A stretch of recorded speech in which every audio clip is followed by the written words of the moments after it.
Hey, what's up everybody? Welcome back to the channel. My name is Logan and today I'm going to do a different type of video. I'm going to kind of go through some sets that I think are going to be kind of forgotten in the Scarlet and Violet era. Not a lot of people really talk about these sets, and they're not in the beginning block with Paldea and Fates 151, Paldea Evolved, Paradox Rift, and they're not in the back end of Scarlet and Violet era with like Surging Sparks, Destined Rivals, Prismatic Evolutions, and so on. They're just kind of in the middle to where I think they might be forgotten about just a little bit, and they're kind of underappreciated. Because it's stacked in between two titans of blocks. Because 151, Paldea Fates, Paldea Evolved is a great block of sets, and then you got Prismatic, Destined Rivals, Surging Sparks on the back end. So they kind of, like I said, they just kind of sandwiched in between an era. But as you can see, we got a lot of tabs open, so let's just kind of get started into it. First up, we're going to go with the Twilight Masquerade set. And I said this in my previous video, I think this set is kind of the sleeping giant of the Scarlet and Violet era. It's got really nice cards, really good depth. I didn't do all the cards from all the sets we're going over because then I'd be here for an hour plus. And you guys know I love to talk. I don't want to do that to you guys. But Twilight Masquerade, we're going to start off with it. A sealed booster box. Let's see the 6-month chart. Got all the way up to 330 basically. Dropped all the way back down to 265, and now it's on the rise again. Lowest listed as a sealed is 3 basically 15 after shipping. So it is on the rise. It is creeping back up to its all-time high for the sealed booster box. Obviously, like I said, it's not going out of print for another year or 4 months, but who knows what Pokemon's going to do. But let's start off with it. We got the Greninja SIR.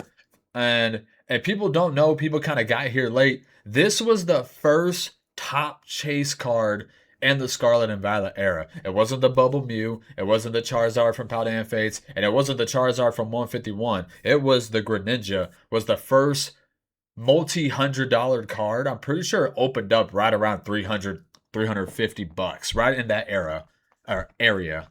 So like I said, it's kind of iconic. It's everybody was like, man, this is the card that's gonna go up because the Bubble Mew was 60 $70. Charizard was probably right around 100 or so. The Sunzard from 151 was right around 100. I mean, nothing too crazy. And then Greninja comes out and it's 250 plus at bare minimum.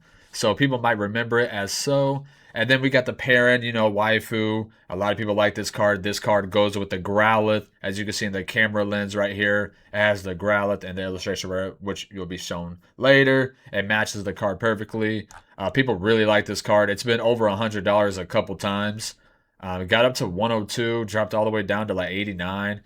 Got back up to 97, and now looks like we're settling in the low 90s. Lowest listed right now, reputable seller is 92. Not gonna really say anything undervalued or overvalued. Just kind of giving you guys the information on this video. Then we got the Carmine. People love this card. It just looks like she's eating good. You got the caramel apple. You got some eggs, some noodles. What was 6-month chart on this one? What was the all-time high? Oh wow, it was going up. All-time high is 80, basically $6, and now it's dropping all the way down to the 50s. Lowest listed is 51.27 from reputable seller. But again, 2 waifu cards that everybody likes. Next up, we got the Eevee illustration rare, one of the top illustration rares from the era. You got each Eevee for an evolution, for evolution, my fault. This card got up pretty expensive. It broke $100. It says 78. This was creeping up to $100 all day. What was the 1-year chart? Yeah, there you go. It's the 1-year chart. It got up to 104, and now it's basically half. It's about $55, $56 right now from a reputable seller. Next up, we got the Blood Moon Ursaluna. So this is kind of a different artwork style for a Blood Moon Ursaluna. Normally, it's like a, not evil, but like a very serious, like, I'm gonna mess you up Pokemon. And this one, Blood Moon Ursaluna is just Winnie the Pooh. It just wants some honey. You got the Teddy Ursas, you got the Munchlax, like, hey, when's my turn? But it's a different art style. It's a nice looking card. It's not not the most popular, but people seem to like it a decent amount. Lowest listed right now for reputable seller is basically $38, $39. So not too bad, but it is a different art style for Blood Moon. Next up, we got the Chansey illustration rare. This is probably my favorite card from the set. It's simple. There's nothing crazy with it, but it's the Pokemon that is in it. You got Chansey right here. You got the Snorlax. You got Blissey. You got Bellsprout. You got Psyduck and Ditto all in a card, and they're all just kind of doing their normal thing. Snorlax is sleeping, Blissey's at the front desk, Psyduck has a headache, and Ditto's just chilling with Bellsprout as well. Just like, what is going on? Just kind of a funny, cute card. It is down pretty drastically right now from its all-time high. It got up to 45 bucks, and now we're about almost half. Lowest listed right now from a reputable seller is basically $27 for this Chansey. Like I said, this is my favorite card in the set. Absolutely love it. Next up, we got the Kieran SIR, still in Twilight, guys. So like 3 pretty sick SIR trainer cards from one set. Really nice. You got the Pikachu right here. You got the Teal Mask Ogre Ponds. You got the fair scene again, like with Carmine. You got the caramel apples as well. You got another Pikachu. You got a creepy mask back here. Another Pikachu mask right here. So it's just kind of it's a nice looking card. The texture really pops on this card. It looks really nice in person. But again, another SIR trainer from the set. Next up, we got the Tatsugiri. So this one is like nothing too crazy, but their color scheme goes well, and the art style it just fits perfectly. I don't know why. It's very pleasing to the eye for me. It's like I said, nothing too crazy. It's a Tatsugiri, not my favorite Pokemon by any stretch of the imagination, but it is a nice looking card. We're gonna have to look at the 6-month chart. It got, what was the 1-year high? It got all the way up to $35, and now it looks like we're settling in the high teens, low 20s. Yeah, $16, $17 for the Tatsugiri from a reputable seller. Not too bad at all. Then next up, we got the Growlithe illustration rare. This is going to be the last card in Twilight Masquerade that we're going over. Like I said, I'm missing a lot of cards, guys. Just bear with me. I don't want to be talking for an hour or so. But if you do have the time, make sure to go look at these set lists because there's a tremendous amount of depth when it comes to these sets. Next up, we got, like I said, Growlithe. Like I said, if you go from the Growlithe to the parent, you got Growlithe chilling.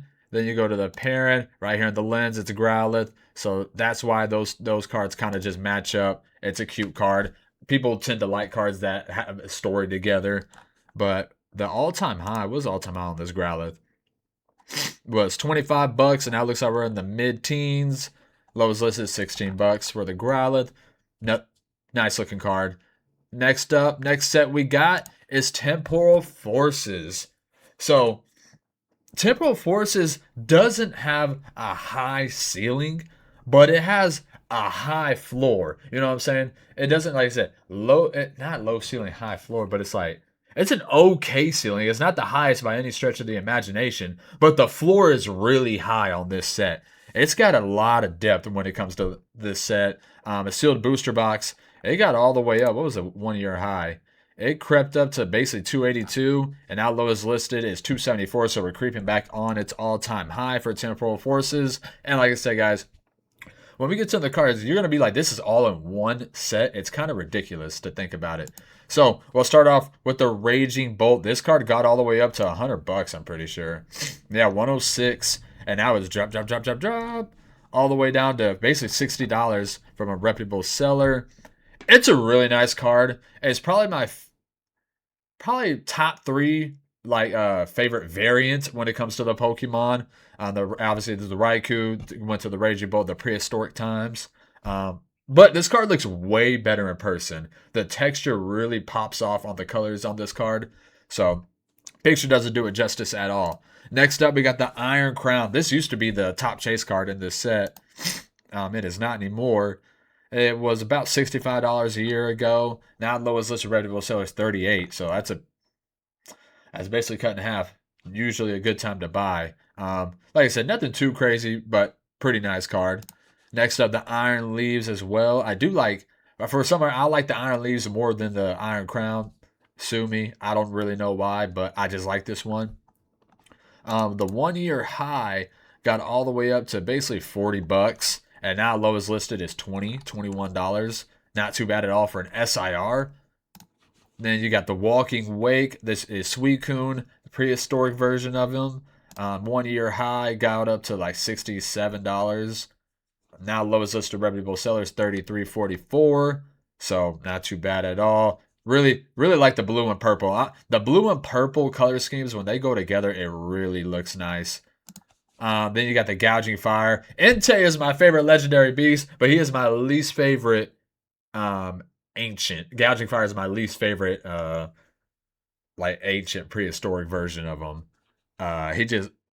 He looks like one of those dinosaurs. Obviously, that's what they are, but it's from the movie Dinosaur. If you guys know what I'm talking, it's like the Triceratops, but it's not a Triceratops. I just don't know what it's called. But sorry, 1 year high got up to like $54. Now lowest listed from a reputable seller is 32. So not bad at all. Next up, we got the Ghastly Illustration Rare. One of the top illustration rares in the Scarlet and Violet era. You got Ghastly, you got Haunter, you got Gengar getting a little too freaky. You got the Meowth trying to just see what the heck is going on. But like I said, all the Ghastlys, all the Haunters, and Gengar as well. It's pretty rare you see an illustration rare have all the evolution line in the card and it's a top evolution line. Like people love Ghastly, people love Haunter, people love Gengar. So it's a top evolution all in one card. So not that like I said, one of the best illustration rares we have. Next up, we got the Deerling with the Sawsbuck as well. They just kind of flow together very well. Like I said, when cards tell a story put together, it looks really nice. The Deerling's facing this way, running this way. The Sawsbuck, like, hey, catch up, you're too slow. But like I said, really nice cards when they put side to side. Next up, we got the Temporal Forces Metagross. This card took a pretty big leap. I just realized I didn't do any of the 1 year highs for any of those other cards, so I do apologize. The Metagross got up to $39, and now lowest listed is $17, $18. Not bad at all. Let's see, year high for the Sawsbuck. Sawsbuck's going up right now. Is basically 36. Now lowest listed is 30. Ooh, go Sawsbuck. Okay. I did not recognize your game. And the Deerling looks like it's kind of leveled out. 1 year high was, oh wow, it was very recent. Was $24. Now lowest listed from a reputable seller is $22, $23. So Deerling getting to his all-time high as well. Not bad, Sawsbuck and Deerling. Okay.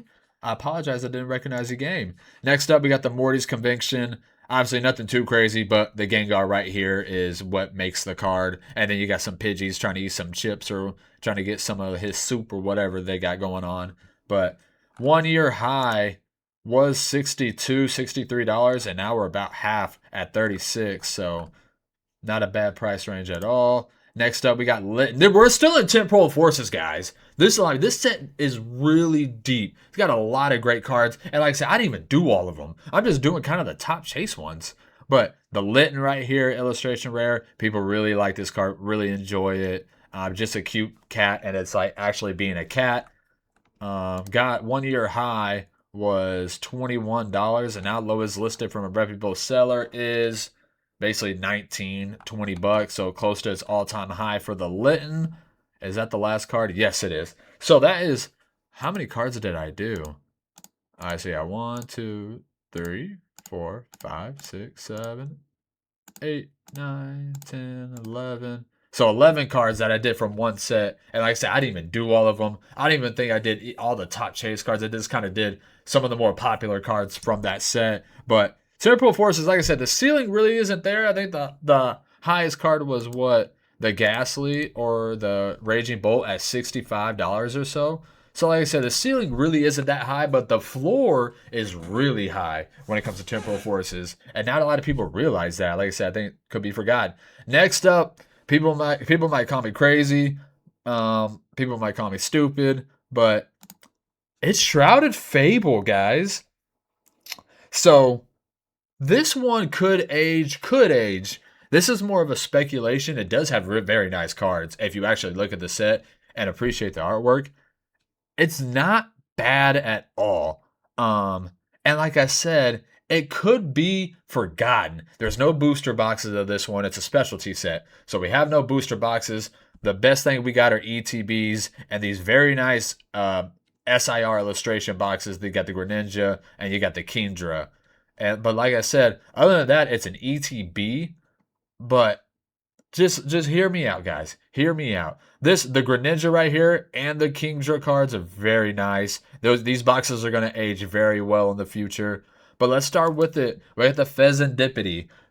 It's a really nice card, and a lot of it's a Halloween type set, and a lot of these cards, it's the eyes look very menacing. That's a good word right there. Very menacing. They're kind of looking down on you, trying to intimidate you. Like I said, you got the Okie Dogie. You got we'll get into them obviously, but like I said, Pheasantipity all time high was not all time, but 1 year high was like $51, $52.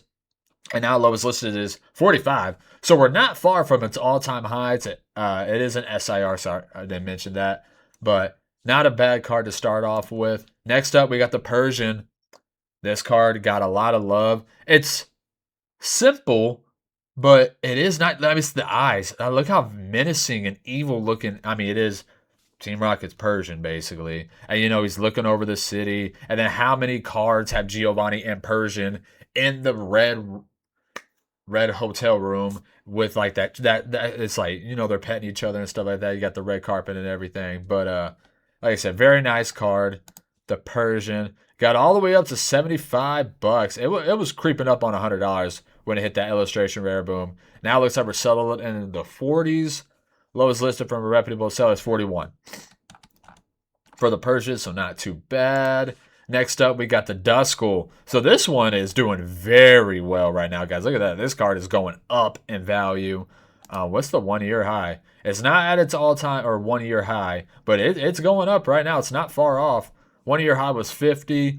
Now lowest listed from a reputable seller. Look at this, guys. 45.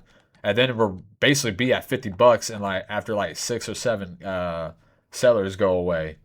So Duskull's kind of making some moves. Next up, we got the Dusclops. People like the evolution line.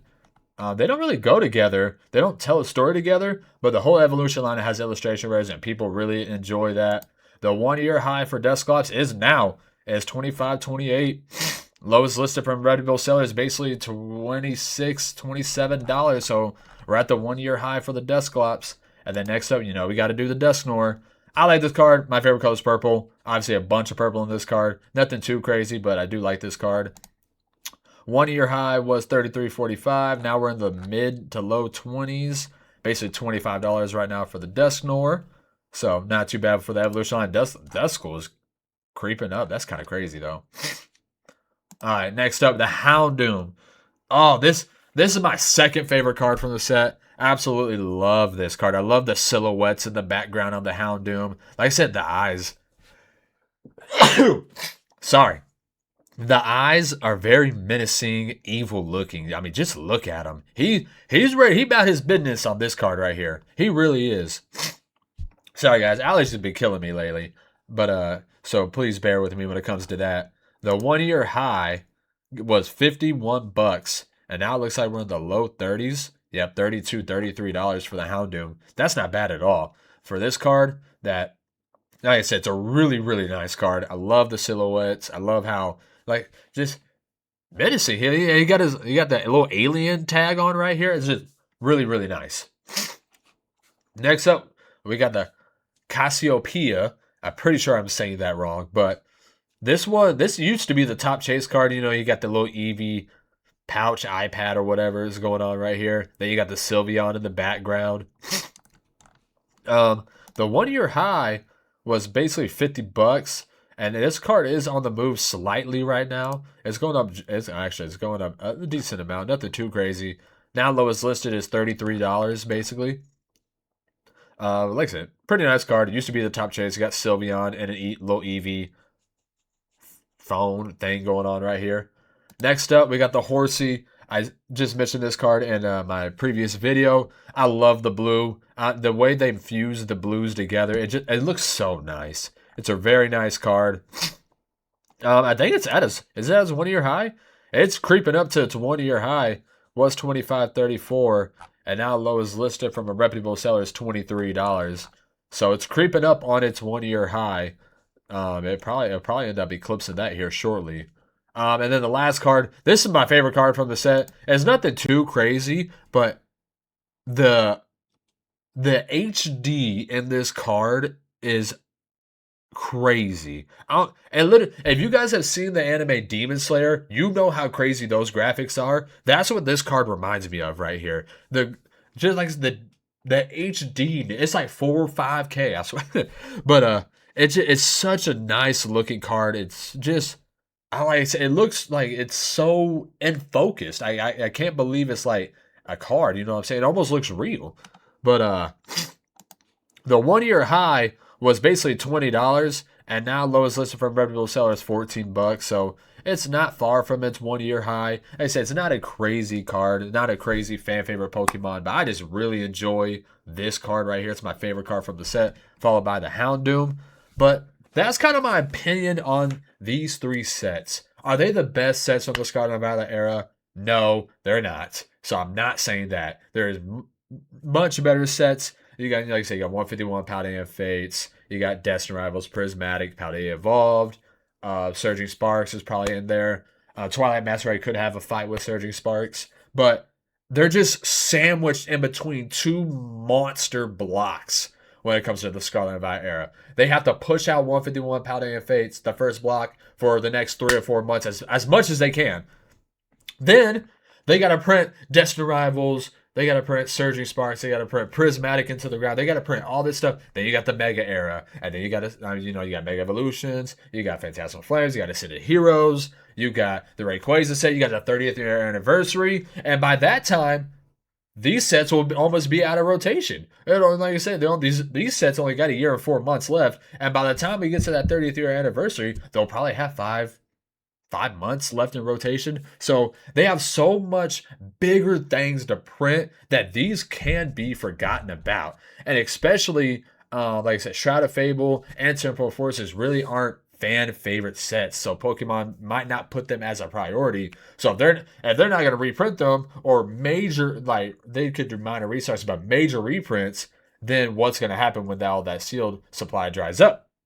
So like I said, and then Twilight Masquerade, like I said, I think it is a sleeping giant. I think that set, if it doesn't get a major reprint, then that set could be in danger of going to the moon, because it's got good depth, it's got very high end chase cards, but all these sets I think could really do some damage if they are forgotten about. Like I said, they're just sandwiched in between these two blocks. But I'm rambling. Let me know in the comment section what you guys think about these sets. Do you guys think they're forgotten about, underrated, undervalued, or did I miss a set? Did I miss some cards that you really love from these sets? Let me know in the comment section below what you guys think. Thank you guys for all the love and support. As always, you guys have a great day. Peace.